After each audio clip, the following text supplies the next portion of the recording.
Colleagues, shall we make a start? If we all come across as a little bit demob happy, that's because quite a few of this panel is, because this is our last event for at least 3 of us. I don't quite know if Kerry's going to get away. She's got a couple more to do, and Ed is potentially tied up with media following Keir's speech and various other things. But to be honest, I don't mind, because that actually gives me the absolute delight of having my first all-women panel for this fringe session. So, following on from Keir's speech, sisters are taking forward this revolution. Okay, so I think what we had, I mean, again, I don't know how many of you managed to hear Keir's speech this afternoon, but clearly we're more than a greener, fairer future. We've actually got the proposals, the investment, and the understanding of how we could actually make that difference for our communities and climate. This is a credible offer to the communities of the United Kingdom.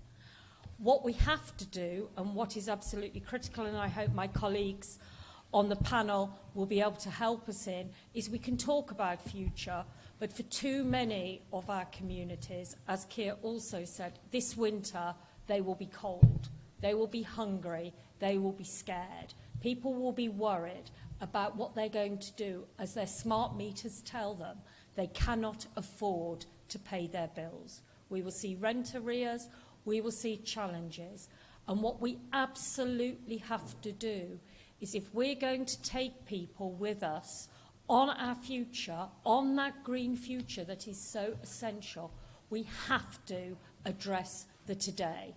And we have to be able to show, as a Labour movement, working in partnership with trade, working in partnership with the third sector, we can address the needs of the communities that we all serve. So very much, I'm looking to my colleagues on this panel to really help us understand how we can ensure homes can be warmer, how people can feel more secure, and how together we can go back to our constituencies, to the communities, to our trades, to actually try and address this appalling, appalling crisis we find ourselves in. I'll kick off. I won't kick off. I will ask Kerry to kick off the debate, and then work from Gillian along to Dara, who's from Energy UK, who I also want to thank very much for sponsoring this event. We're a voluntary body, and without sponsorship from organisations like Energy UK, none of this would happen. And your membership fees. So my final plug, if you're not a member of CERA, please join before you leave. Kerry. Okay, thanks, Lisa. Title this, Why Labour Must Lead in Addressing the Climate and Emergency Crisis.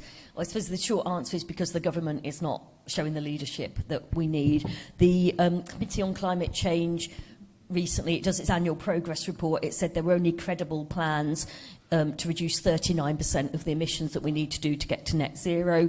I think it was about a week later that the government was taken to court, and its net zero strategy was found to be inadequate, and ordered to go back to the drawing board in terms of coming up with proposals. The new administration, I think maybe they've just forgotten that they got this ticking off, and they've got this legal issue pending. Well, there's a question about whether they're going to appeal against that judgment, but their response seems to have been to say we're going to squeeze every last drop of gas out the North Sea, and we're going to reintroduce fracking, which is not let's say going completely in the wrong direction. And by contrast, this is the first Labour conference. I've been coming to Labour conference in 1993. I've only missed one in that time. And this is the first conference I can remember when green issues have been just absolutely the forefront. It wasn't just like a couple of token lines in Keir's speech. It's up there in the conference slogan. And we've had announcements every day of conference about clean power by 2030.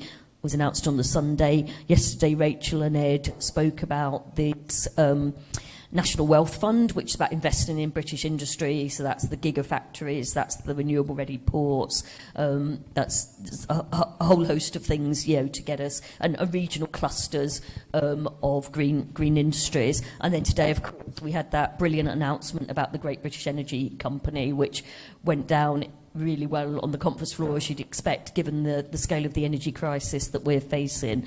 I'm just really pleased that that happens. Obviously, they aren't the only green challenges we face. I've just come from a roundtable about green transport and how we decarbonisation of transport has pretty much been flatlining. There's been some progress towards electric vehicles, but we need to do an awful lot more on public transport, on active travel, decarbonising rail, shipping. What do we do about aviation? So much challenge there. Land use is a particular pet topic of mine, and it's partly about moving away from intensive industrialised agriculture and the sort of land management that actually detracts from the environment towards natural carbon solutions, where we are using the land for carbon sequestration and for nature and biodiversity. So there's a huge amount, and we have the overarching Labour policy is this 28 billion a year climate investment pledge that I think actually is now called the Green Prosperity Plan. I think that's just been changed. It was a lot. We probably had more discussion about what it should be called than we did about the actual detail, and as is always the way. But that is a very clear commitment from Labour government that there will be this capital investment in getting us towards net zero. Hopefully it gives certainty to businesses, to people who are planning, to people who are drawing up skills strategy, to people who are thinking about whether they go into green jobs or whether they want to play safe and do sort of traditional jobs. So we've got that as part of that. Heat, decarbonising heat and decarbonising homes is making homes energy efficient is another real challenge. The government has done very little on that. The number of home installations last year went down from, I think, 260,000 to about 126,000, completely the wrong direction. Labour's pledged 6 billion a year for the next decade, so 60 billion to retrofit 19 million homes. So there's an awful lot that we're saying. It's fully costed. It's a very clear commitment. It gives that sense of direction.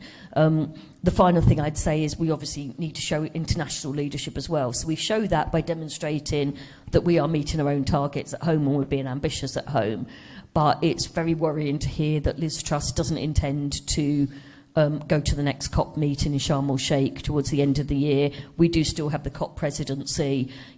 She seems to think it's okay to drop the ball before the end of the term, before we hang over to Egypt. Putting Jacob Rees-Mogg in charge of climate policy, I think, says it all. But again, where there is that vacuum, there is that lack of leadership. I think Labour has sort of amply demonstrated today and at conference this week that we're ready to step up and fill that gap.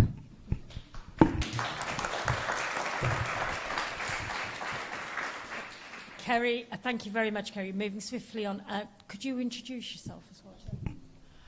So my name is Gillian Cooper, and I'm head of energy policy at Citizens Advice, and I'm also responsible for the organization's energy advice strategy. So those of you who know, Citizens Advice is a national organization, but we've got roots in practically every community across this land. Our advice ensures that we're a source of help for people who need us in difficult times, and this winter is going to be incredibly difficult for a lot of people in this country. But we also have statutory responsibilities in the energy sector. We're both the consumer advocate and the advice provider. And I think when it comes to net zero, we really shouldn't underplay the challenges we're asking of the public. It means people making changes in their homes, from everything from installing low carbon heating to future-proofing their homes by making them more energy efficient, and taking up new products and services to help them use energy in a more flexible way. Those are big challenges to ask of the public, and I think there's 3 key challenges that we need to focus on if we want to deliver an effective transition that maintains public support throughout. The first is obviously the cost of living crisis. We've got a huge and growing number of households who are simply unable to afford the essentials, and the problem with that is when you can't afford to pay your day-to-day bills, you are not thinking of the future and you're not in a position to make those types of changes. The support package that has come from the government is helping a bit, but it isn't enough. Our analysis shows that 1 in 5 households aren't going to have enough money left over after paying their essential bills, so we're going to need some more targeted support to help get people on through the winter. And we obviously need a much larger energy efficiency program over and above the extra money that was recently announced for ECO, and the Labour ambitions in this space are really, really welcome. We need programs that tackle the worst first, the country's coldest, most inefficient homes. And we need programs that also sort of kickstart the wider market for households on lower and middle incomes. We released a report last week which showed that the average household, which is someone with a property of EPC-D, could save almost £350 a year if it was upgraded to EPC-C, which is the standard the government needs every home to hit by 2035. Someone living in the least efficient home, which is EPC-F, would save nearly £1,000 a year if their house was brought up to EPC-C, and that's a saving of £8.1 billion a year. And when you've got the government on the hawk for energy prices for the next 2 years, that's money that the government wouldn't have to spend. And again, the double benefit you get from that as well is you're sort of, by upgrading the energy efficiency of those properties, you're helping them get them ready for the transition to low carbon heating. I think amongst the public there is quite significant buy-in for the net zero target, which is really welcome. Our polling and polling from other organizations shows that there's majority support, but the challenge with that is that support does start to slip when people are asked to pay for the cost of decarbonizing their homes. So we are realistically going to need to have both grants and subsidies to help households tackle the demand problem we've got in this country and upgrade our poor quality housing stock. The second challenge that I think we've got to tackle is around consumer protections. Again, we're talking about people making changes to how they use energy in their home. They're going to come up against a whole bunch of different consumer markets. And our consumer protection framework is going to need to be future-proofed if we want people to have a good experience. And I think, one of the most obvious things is we've got an absolute plethora of codes in this space. There's far too many. Let's have one. Let's have one single accreditation body that's in charge of all this and make sure that the companies installing these products in our homes are doing it to the right standards. It's far too confusing for people looking to get involved in this process and fall through the gaps. And we need to think really carefully around issues around fairness and inclusivity in these markets so we don't make the energy market less fair. That's been an ongoing problem with the sort of energy markets over the years. Citizens Advice has got a program of work at the moment looking at how you tackle the problem of bill affordability in the long term and particularly throughout the transition, because we know even with sort of support schemes around energy efficiency, there's still going to be households that can't afford to heat their homes to an appropriate level. And we are trying to get cross-party support around the right solution for this, because we know this is a long-term problem. We need buy-in across the political spectrum. And I guess, if we get this right, this whole package of support is we've got the opportunity to create lots of highly skilled green jobs, which is great for our economy, great for sort of getting communities engaged in the transition. And I guess the final challenge too is decarbonizing our energy system. And I think it's an area where we've made sort of great progress over the years. I think throughout that we need to have the appropriate levels of scrutiny. So we're delivering the net zero infrastructure that we need at the lowest possible cost. We need to get better at strategic planning in this country, but also ensuring that we've got sort of a sufficient amount of flexibility so when, we can take the right decisions on technology, and when we sort of figure out which technologies are best at scale, we're ready to move forward. And I think, net zero is at its heart a systems and an infrastructure challenge, but it's also very much an ask that we're putting to millions of individuals. And we need to devote a lot more time and effort to thinking about how we get that right. Otherwise, the politics aren't going to work. Because we need to keep people on board throughout the entirety of the transition. And this is an area where we absolutely need government leadership, because we've had years of stop-start programs, boom and bust programs, and policies that have damaged confidence in the market. And we need to be giving the messages to business that it's the right time to invest in upskilling their workforces, and making sure we've got the capacity within our labour market to deliver at scale. So we need long-term policies, and the policy announcements we've seen from Labour at this conference have been really welcome, because they will help show us how we could get there.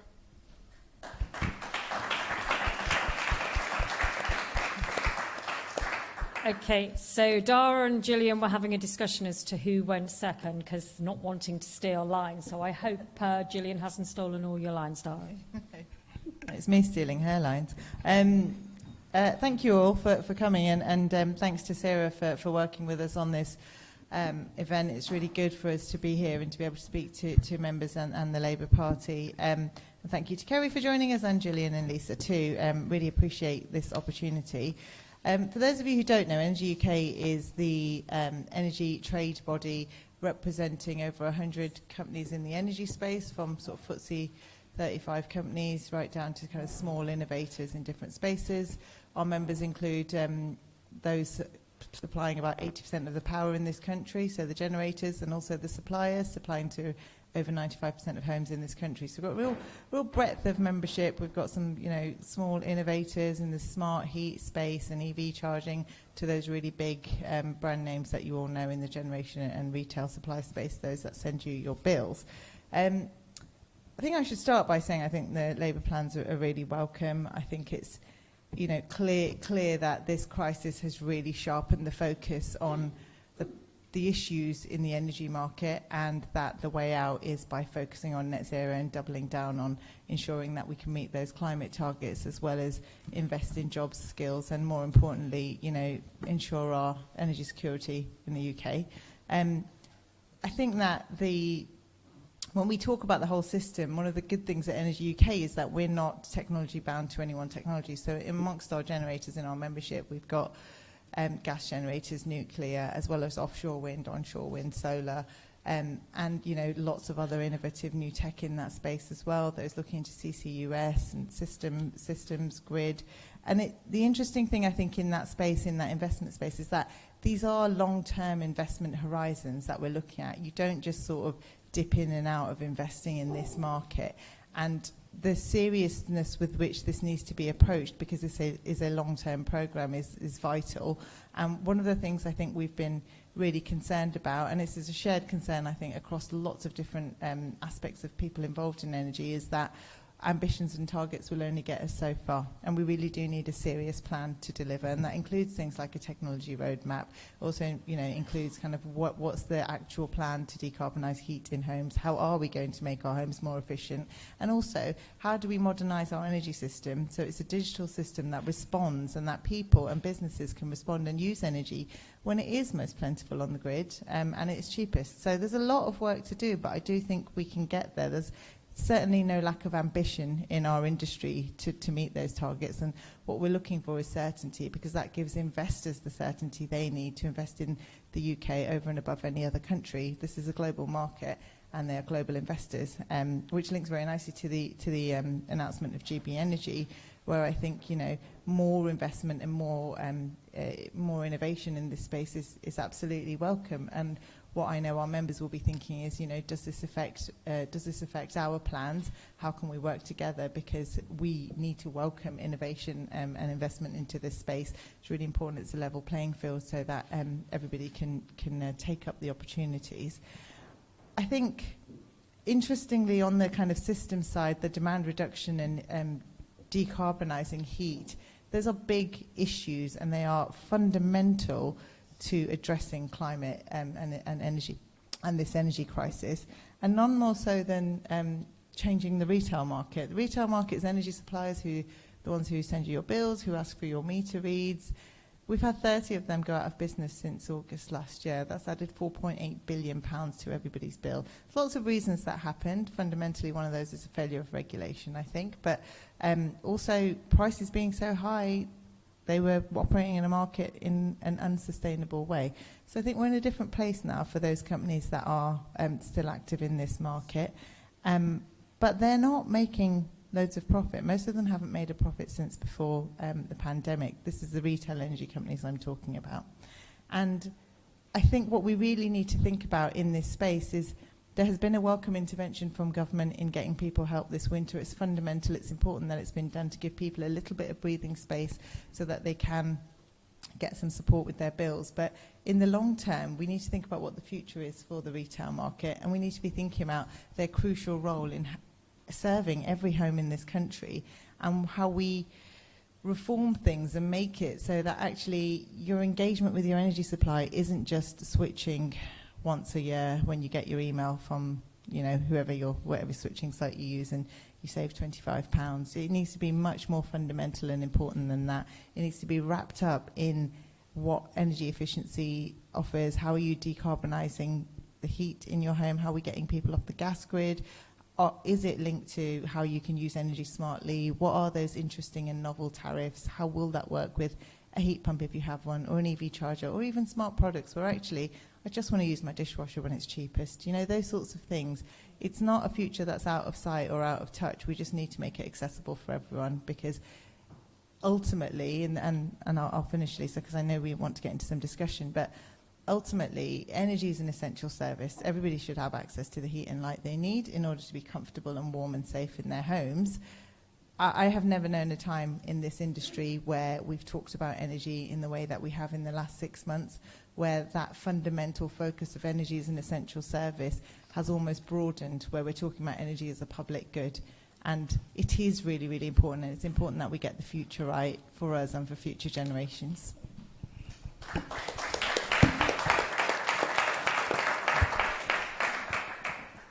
Thank you for that, Dara, Gillian and Kerry. And I think it's absolutely true. I can actually remember when the Energy System Catapult was first set up in Birmingham, and the chief exec of the Energy System Catapult was very keen to sort of say that nobody thinks about energy, who provides it, where it comes from. It's not like how we think about the drinks that we want, the Coke that we'll have, whether it's Pepsi or Cola. And actually what you find now is people are having a conversation about energy. And again, one thing, without it sounding too brutal, we mustn't actually miss the crisis and the opportunities that that crisis allows us to have in terms of having some of those conversations. And again, I think something that Gillian reflected on, having the conversations in a way people can understand. You know, you slip over acronyms in this field, and you know, whoever came up with half the acronyms for retrofit is just having a laugh, because, you know, I consider myself fairly able to navigate things, and I just can't work my way through. Anyway, how are we going to navigate our way through? How are we going to broker this brave future? How do we secure the transition? Your thoughts, your questions. Over to you. Am I roving mine? Here you go. I take that lady, woman there, and gentleman waistcoat at the front, and the woman over there by Frank Sinatra. A question, I think, for Dara. Could you clarify for me? Sorry, I'm not speaking into the microphone, am I? Could you clarify for me what kind of body GB Energy will be, and what the conflicts might be with existing systems? Oh, sorry, wrong person. Kerry, I think Kerry. Kerry. Okay, sorry. Yeah, I'm going to take a group of 3, and then ask the panel to reflect on the ones they feel are most apt for them. Hi there, I'm Kyle Lishak from the head of UK at Client Earth, and we were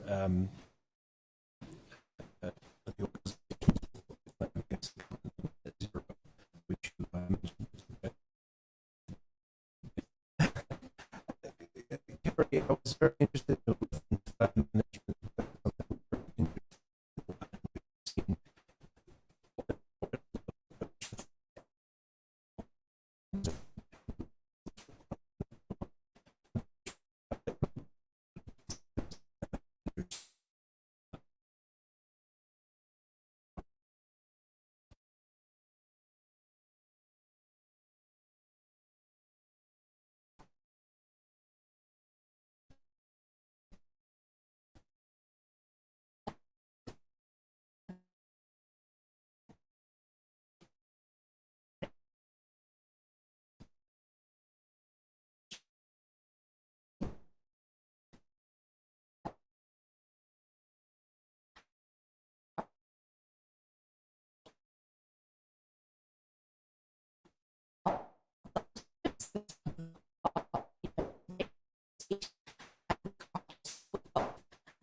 policy teams. So I was just wondering, from a Labour perspective, what's your kind of approach to making sure that all these things are integrated across the different departments, and making sure that, you know, nature and, you know, wildlife loss and biodiversity issues are being tackled alongside these issues, because we can't solve one without solving the other.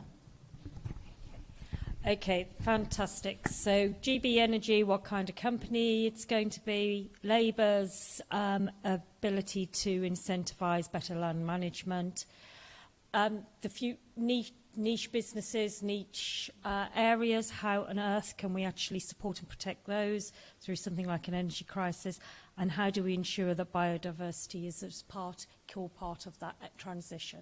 I'll take Kerry, Gillian, and then Dara to mop up, then I'll do another quick round.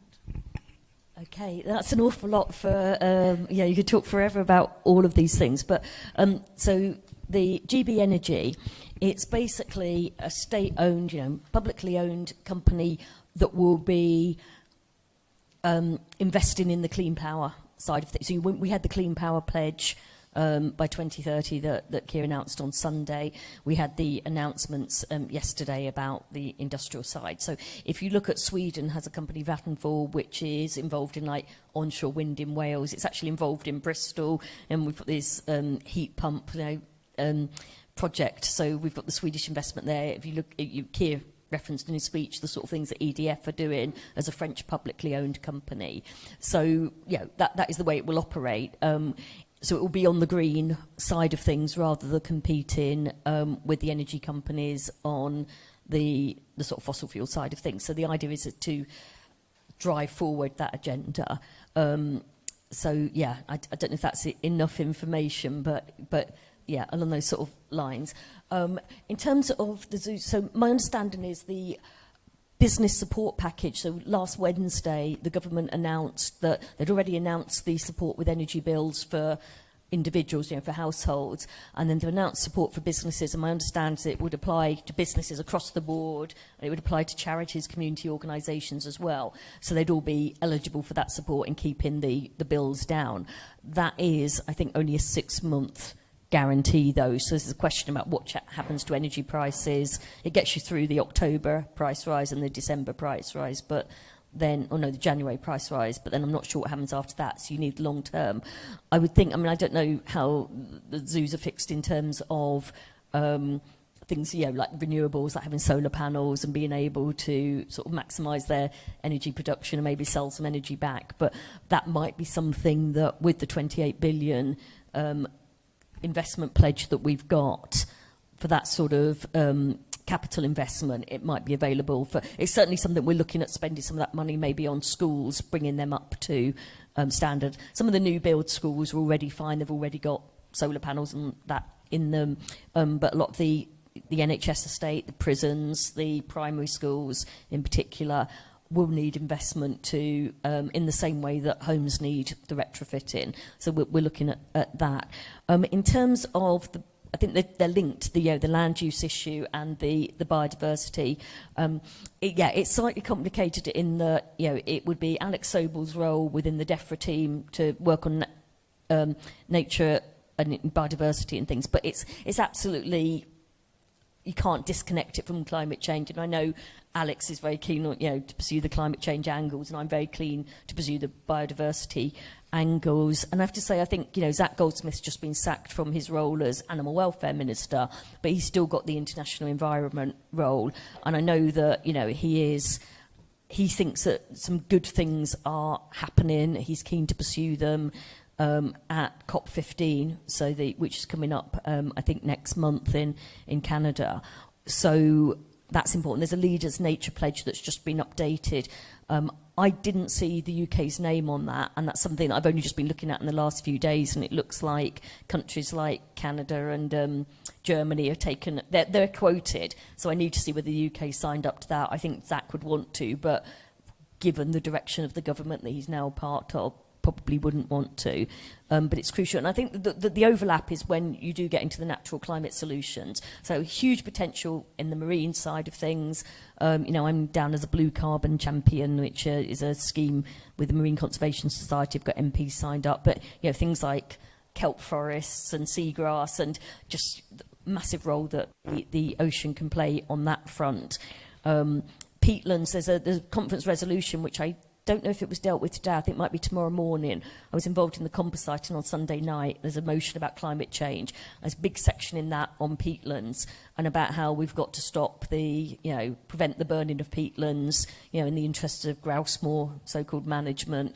It has an impact not just on things like flooding, obviously has a massive impact on biodiversity, but also means that you're adding to, in the same way that deforestation, you now got the position where the Amazon is actually a net carbon emitter because of all the fires and the deforestation, whereas it should be one of the biggest carbon sinks in the world. The Brazilian elections coming up October the 2nd, if Bolsonaro can be kicked out and Lula come back, that hopefully would have a real impact on that front. So in terms of land use generally, the Committee on Climate Change, there's recommendations, but I think there's a bit of a political nervousness, and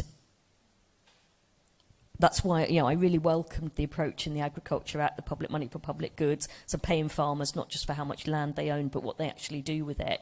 It's very worrying to see that Elms seems to be shelved. For people who don't know, that's the sort of scheme that would introduce subsidies for doing the right thing, nature-friendly farming.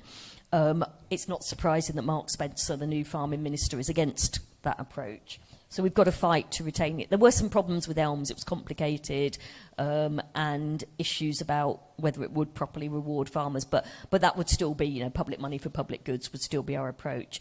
I think also, though, we need to look at things like agroforestry, like planting, far more biodiverse farming, which helps from the agroecological point of view as well. But, tree planting, some element of rewilding. And, Liz Truss was very hostile during her leadership campaign to solar farms on farms. But actually, I think that's they've got a role to play, and farmers want that to happen as well. And, so I think that it's a really important agenda, and we shouldn't be scared to get into that territory. And I'm certainly very keen to do that.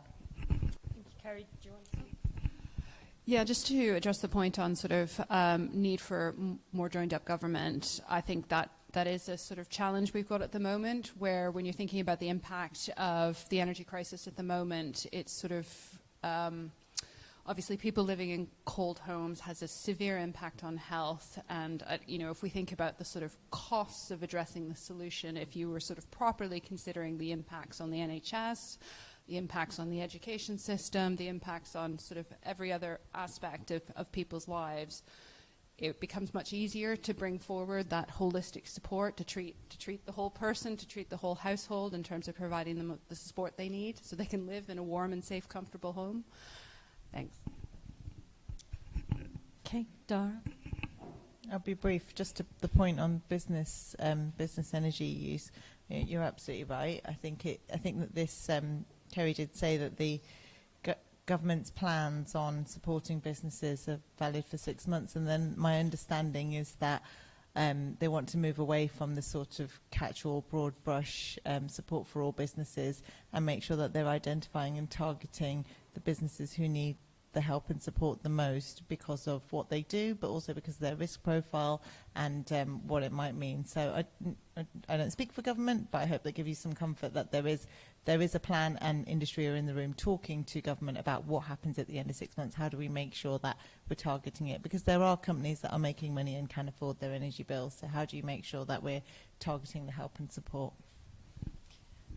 Okay, thank you for that. And again, I think the issue about joined up government is really, really important, because when you actually start to look at things like the energy system, it's not only the energy system that's dysfunctional, the housing system is utterly dysfunctional and broken. And until we actually resolve the interface between those, we will continue to have families in crisis.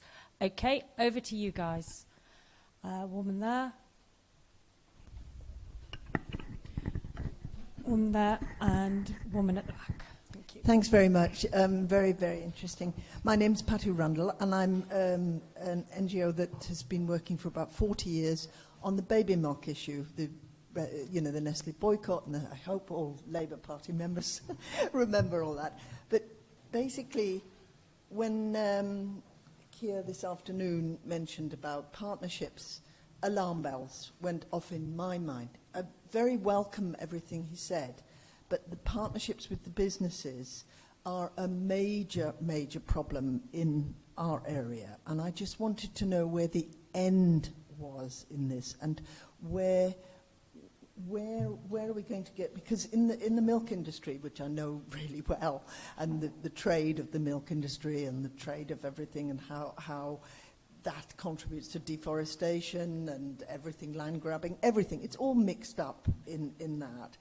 And this is an industry full of greenwashing and deception, so it's absolutely appalling.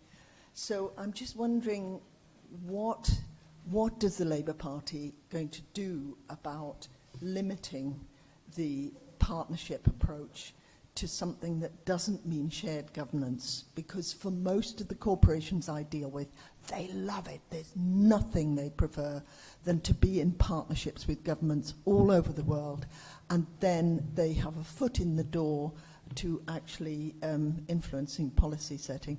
So I know this sounds as if I'm really fanatically against, but because I deal with a global situation, I can't help it. I see there's no monitoring, there's no this, there's no that, there's no accountability when you get into a voluntary approach. So I'd love it to, it's not that I'm demonizing all the industries and everything, I just want to know where the safeguards are going to come in. Thanks.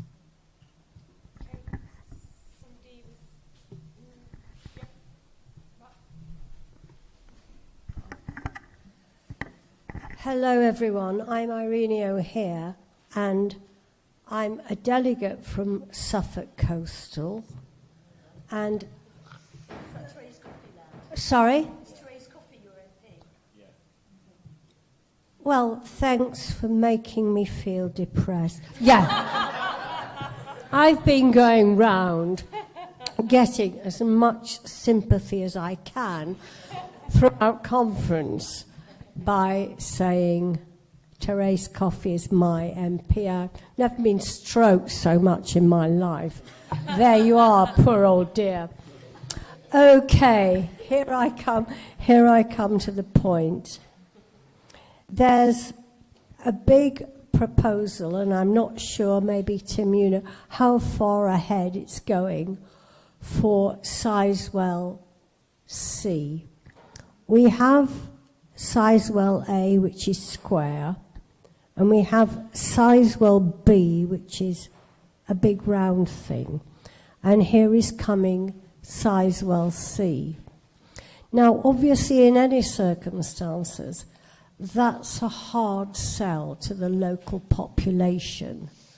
What people are increasingly worried about is, the way my colleague spoke, greenwashing by, sorry, I call it ADF. I know it's CDF, but to me it's ADF. And I'm wondering what powers, and if not full powers, what scrutiny an incoming Labour government could offer to that development, whether it's a complete refit or whether it's a stronger and more robust regulatory system for that development. I have to say that even the Leiston branch of Suffolk Coastal CLP is for nuclear.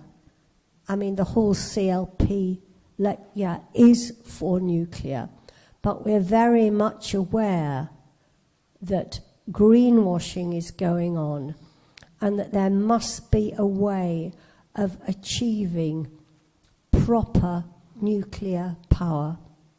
For all of you from the East Coast, with much love. Okay. And from us, with much sympathy for who you've got as an MP.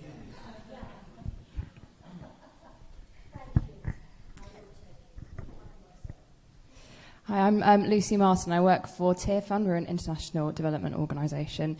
And it's been encouraging to hear some of the climate solutions and things that we're talking about in a UK context. But we're obviously aware as well that climate change affects the poorest communities around the world and those that have actually done least to cause climate change.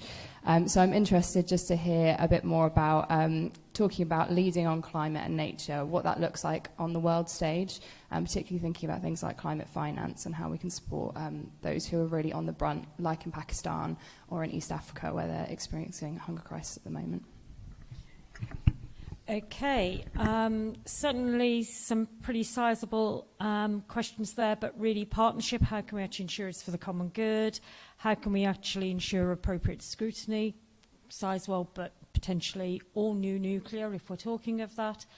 And finally, how can we actually achieve the needed climate finance to make the transition fair globally? Kerry, I'll start with you because I know you have to get off the stage. Yeah.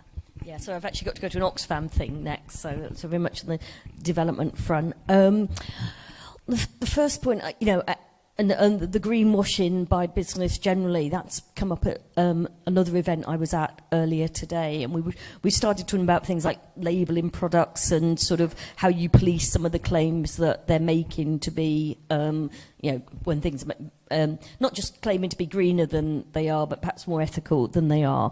And I think it's a very valid point. There is a bill that is doing the rounds. I don't think anyone's actually introduced it yet, but it's a Better Business Bill. I think that's a short title for it, that quite a lot of NGOs and campaigns are backing. So keep an eye open for that, because that is very much focused on how you get better corporate social responsibility and, stamping out things, like modern slavery in the supply chain and proper transparency and so on. So I think that would be...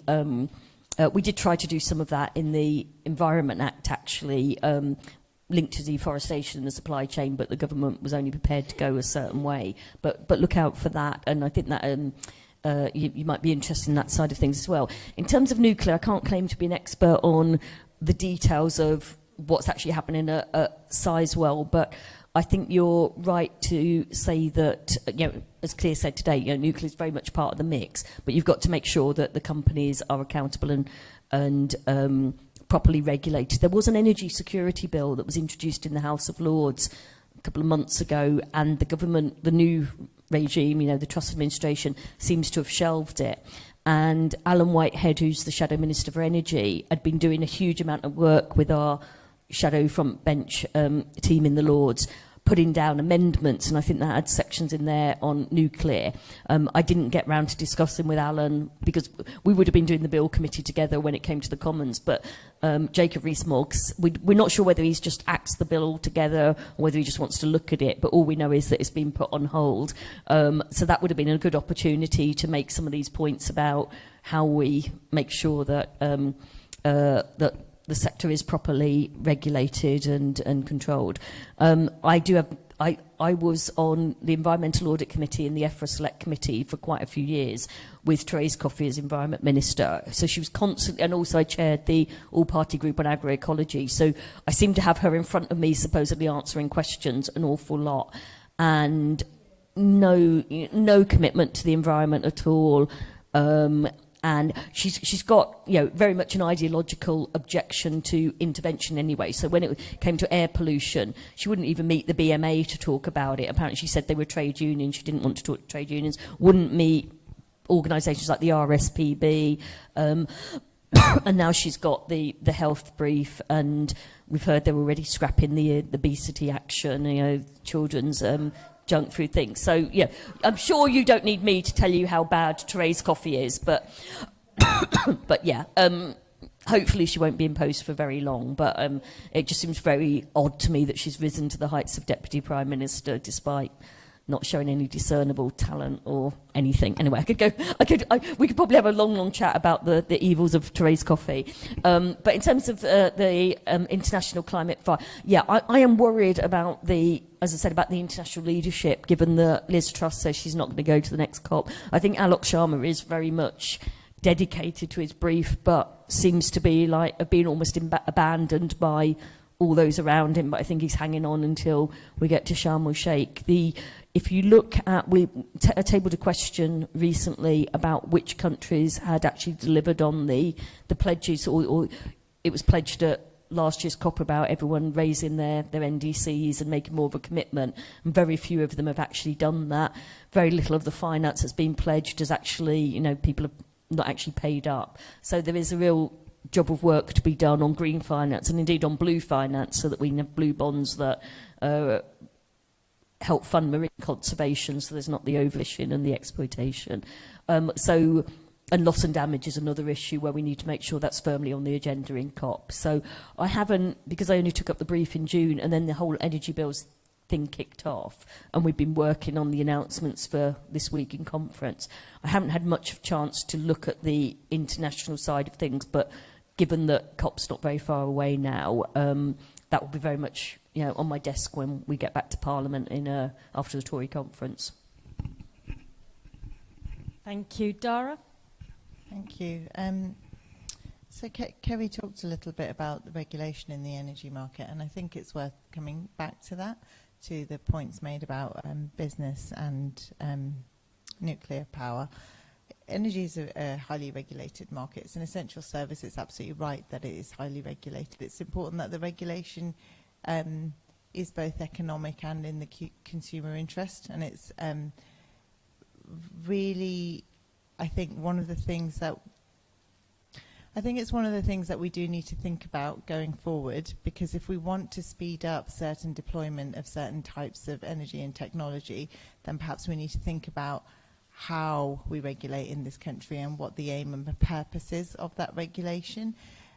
Specifically on EDF, I'm glad you raised the point that your neighbouring CLP is in favour of it, because I know that from colleagues in EDFR in our membership, I know that there is huge appetite for the jobs and skills it brings to an area, for the job creation, wealth creation, and how that money does stay in the area too. So I know that there is appetite for it, and I understand your concerns. But what I would say is that this nuclear, as you know, it doesn't happen overnight. There's years and years of scrutiny. There's years and years of revising plans. That's both on the finance side, but also on the physical side of the buildings and the reactors and things like that. So, I hope that gives some comfort that this doesn't happen in isolation, and it doesn't just sort of just get the nod by any government, not this government, nor should any government just give it the nod and get it passed through straight away. But nuclear is a really important part of our energy future in this country. It takes a long time to both finance and build it properly and safely, and we need to do it in a measured way. If we had invested in 2010 where we should have, we'd be in a very different situation in this country. And I'd circle back to the point around energy security. If we want clean, domestic, low-carbon energy and to ensure our security of supply in this country, then nuclear has to be part of the mix because of the baseload it gives us. So that's what I would say about that, really. And I'm not going to comment on the international side. Okay, thank you. Gillian?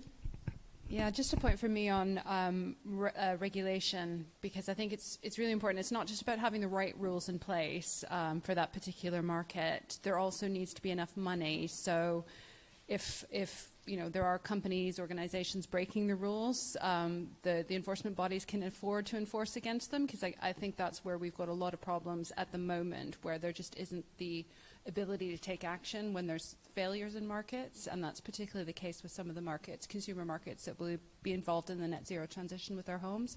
So it's why we need to future-proof our protection framework and ensure that there's enough money that if we see problems emerging, they can be quickly tackled by enforcement bodies. Okay. I've got a question over there to my left. Any other final questions? I'm conscious we've lost Kerry. Matt, are you able to? Yep. I just want. Oh, Mike. You're right. I've got a loud voice, so I was going to do it without, but there we go.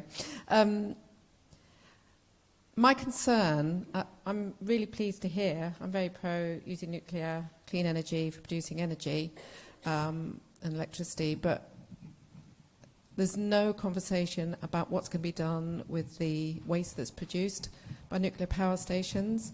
And I think if you're going to take all of Labour along with you, there is obviously the lobby that's very worried about what happens to that and where that will go and how that will be dealt with.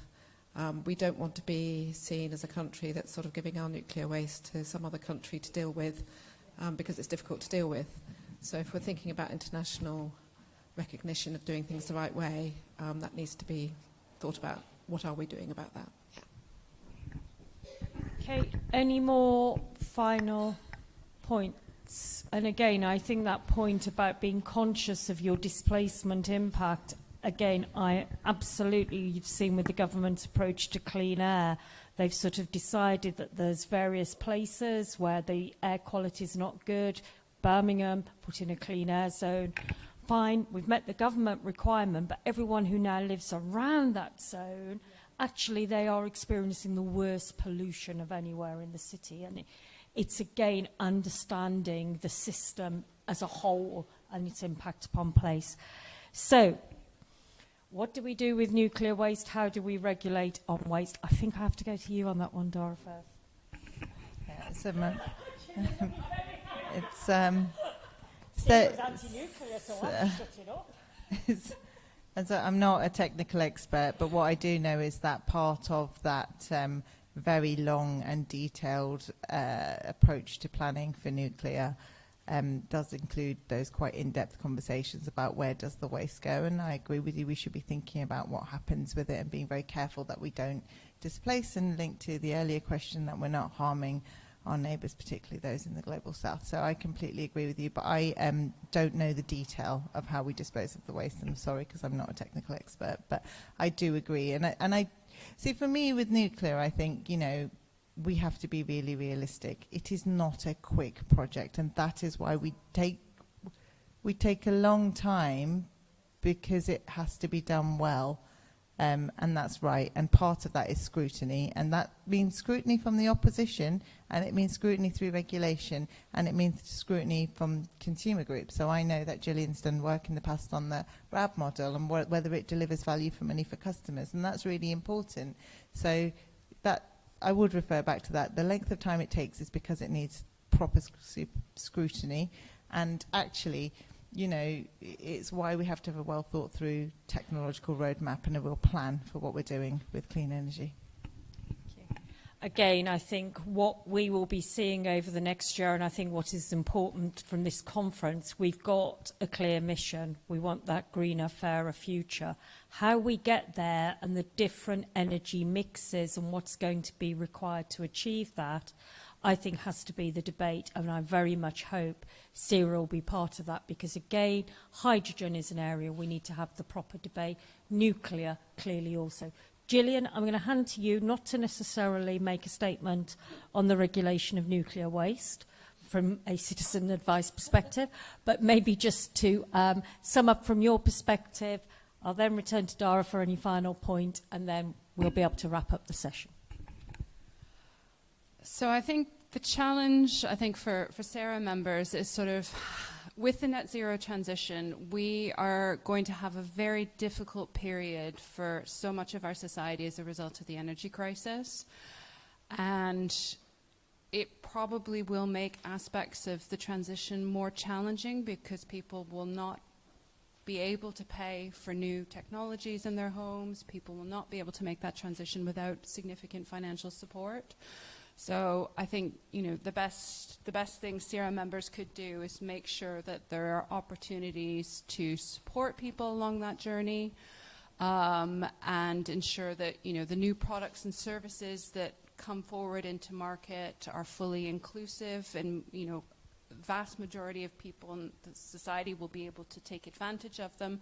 That's something we're trying to do a lot of work on at Citizens Advice, by identifying the groups who could be losing out from the transition, and making sure that there are products and services brought forward that meet their needs, thinking particularly of things like tenants in the private rented sector, people who have low digital literacy. We're trying to think very carefully about how industry can come forward with products that they'll be able to take up and use energy in a more flexible way. They'll have products, the transition to low carbon heating. So I think that's a role that Sarah members can play in sort of pushing the Labour movement. Thank you for that, Dara. Thank you. I suppose I just reflect on sort of what the next government, the challenges the next government face will be quite great. I think we know that the current energy crisis will continue into next year, and lots of the issues won't be solved in the next 2 years for various reasons, assuming a general election is 2 years away. I think that means that the next government needs to be thinking very carefully about how to hit the ground running in this space and how to work with both energy industry and consumer groups and others and green NGOs, lots of others in this space, to deliver a really fair and just energy transition. The industry is on board with that and wants to deliver that. We've got lots and lots of ambition to deliver a decarbonised energy system in the 2030s, and what we need is the right governance frameworks and the right regulatory approach to enable us to do that in the safest, fairest possible way. Thank you very much for that. And colleagues, thank you so much for all of you for turning up. I get the feeling we're all getting towards the end of our conference and we're all sort of lagging. Again, I'd like to thank Energy UK for sponsoring this event and very much being part of the debate, because absolutely, if we're going to move forward on this future, we have to reconcile the different conflicts and competing priorities that industry might have against what a citizen and consumer might have to what the politics of the day might have. And it's actually only by having dialogue like this that we can start to share that learning. So my final plug is I very much hope you can be part of CERA's journey on this and become a member of CERA if you're not already, and really take part in this debate. We have got an opportunity to help shape the next Labour government's agenda, and I very much look forward over the next year or so working with all of you to make that greener, fairer future. Thank you all, and can I also thank the venue, Anne and the team, for everything they have done over the last few days, putting up with us, and all of you again. Thank you. You've made our conference.